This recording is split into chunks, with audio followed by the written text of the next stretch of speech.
ایک چھوٹا سا شہر تھا جہاں ریحان نام کا ایک پیارا سا لڑکا رہتا تھا۔ ریحان کا سپنا تھا کہ وہ ایک دن بڑا جادوگر بنے گا۔ ایک دن ریحان کو پرانی کتابوں کی دکان پر ایک چمکدار جادو کی کتاب ملتی ہے جس کا نام ہوتا ہے جادو سیکھنے والی پہلی کتاب۔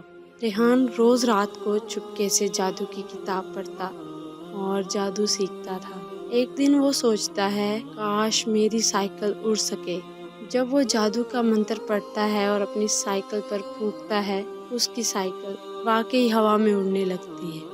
ریحان بہت خوش ہوتا ہے اور شور مچاتا ہے۔ ریحان اب اڑتی سائیکل پر اسکول جاتا ہے۔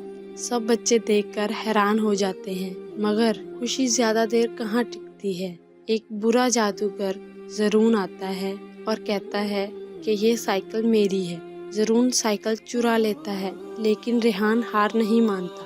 وہ ایک اور منتر پڑھتا ہے، اچھا دل بری طاقت کو ہرا سکتا ہے۔ ریحان زرون کو ایک دوستی کا پھول دیتا ہے۔ زرون کا دل بدل جاتا ہے اور وہ سائیکل واپس کر دیتا ہے۔ ریحان سیکھتا ہے کہ سب سے بڑا جادو ہے نیک دل۔